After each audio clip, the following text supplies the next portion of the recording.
कुछ वक्त पहले मुझे शहर के थोड़ा बाहर एक छोटे से हॉस्पिटल में जॉब मिली। मैं बहुत एक्साइटेड थी क्योंकि कॉलेज के बाद ये मेरी पहली जॉब थी। पैसे अच्छे थे और मैंने अपनी ट्रेनिंग भी वहीं की थी। ज़्यादातर मेरी शिफ्ट सुबह 7 से शाम 7 होती थी, पर कभी-कभी मुझे 3 पीएम से 11 पीएम की शिफ्ट मिलती थी। सच बताऊं, आई हेटेड दो शिफ्ट्स। रात को देर तक काम करना और फिर इतनी दूर ड्राइव करके घर जाना काफ़ी थका देता था। और सबसे बड़ी बात, वहाँ बहुत अकेला फील होता था। रात को स्टाफ बहुत कम होता था, सिर्फ 4 नर्सेस, एक मैं और एक डॉक्टर, बस। ऐसे छोटे हॉस्पिटल्स में अजीब चीज़ें देखने को मिलती हैं। मैंने वहाँ पूरी फैमिलीज को एक्सीडेंट्स में मरते हुए देखा है। लोग अपने जानवरों को भी ले आते थे क्योंकि कोई वेट खुला नहीं होता था।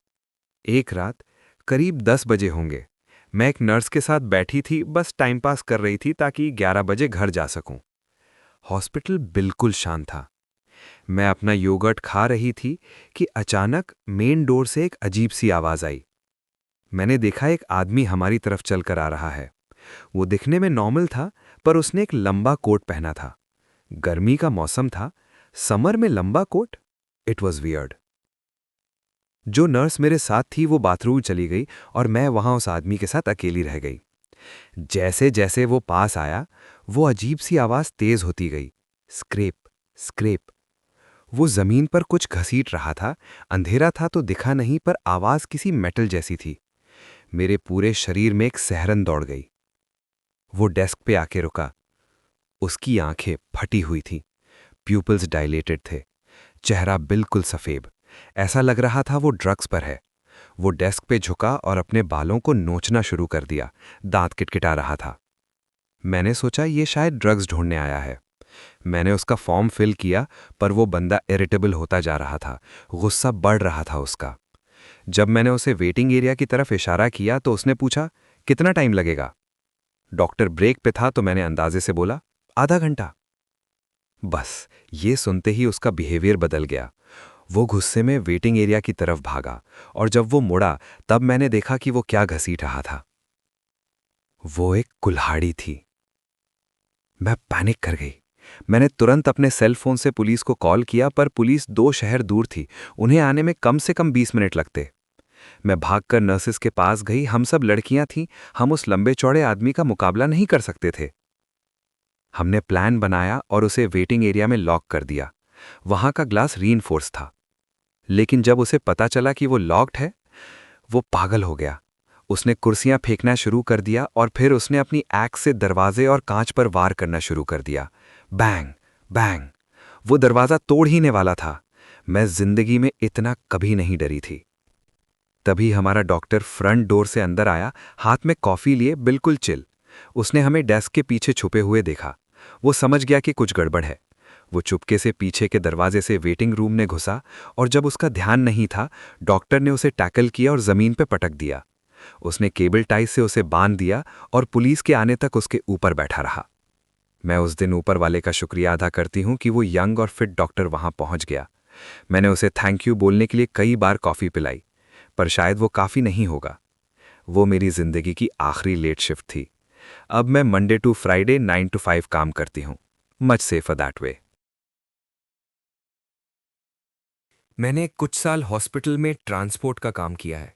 हमारा होम बेस हॉस्पिटल के बेसमेंट में था, वही जगह जहां सारी सप्लाई सॉर्ट होती हैं और लॉन्ड्री की जाती है। उस इंसिडेंट के बाद मुझे लेट नाइट शिफ्ट से नफरत हो गई। उस रात मैं बेसमेंट में बिल्कुल अकेला था। तभी मुझे हॉलवे के एंड से एलिवेटर के पास से विस्लिंग यानी सीटी की आवाज आई। मैंने अपना सर बाहर निकाल के देखा। मुझे लगा मेरा कोवर्कर होगा, पर वहां कोई नहीं था। मैंने कंधे उचकाए।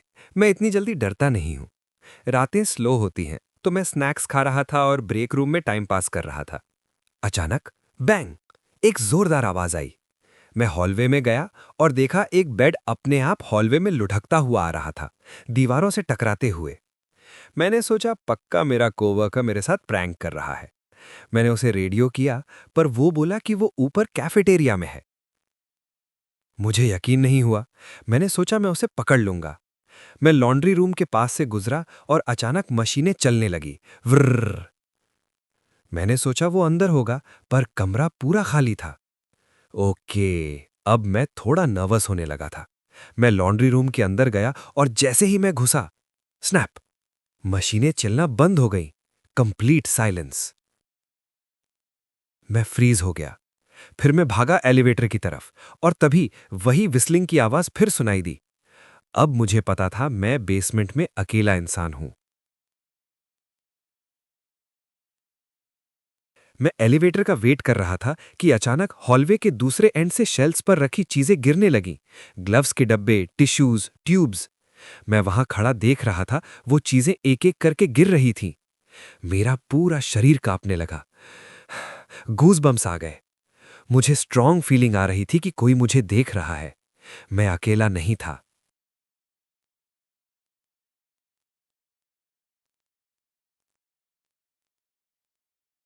जैसे ही मैं एलिवेटर में घुसने लगा, मुझे फील हुआ कि किसी ने मेरे हाथ को छुआ। मैं ऊपर भागा और कैफेटेरिया में अपने कोवर्कर को सब बताया। मैं बुरी तरह डर गया था। मैंने जल्द ही वहां से ट्रांसफर ले लिया। लेकिन सबसे डरावनी बात यह है, मैं यूजुअली काम करते वक्त आदत से अपने आप में सीटी यानी विसल बजाता रहता था। ऐसा लगा जैसे वो स्पिरिट मेरी नकल कर रही थी। Creepiest feeling ever. पिछले साल इसी वक्त मैं हॉस्पिटल में था। मेरी नी सर्जरी हुई थी, कार्टिलेज निकाल के एंकल में लगाया गया था।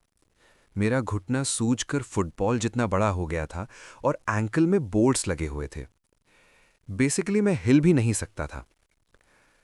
हॉस्पिटल पूरा फुल था, तो मुझे सर्जरी वार्ड की जगह यूरोलॉजी वार्ड में शिफ्ट कर दिया गया।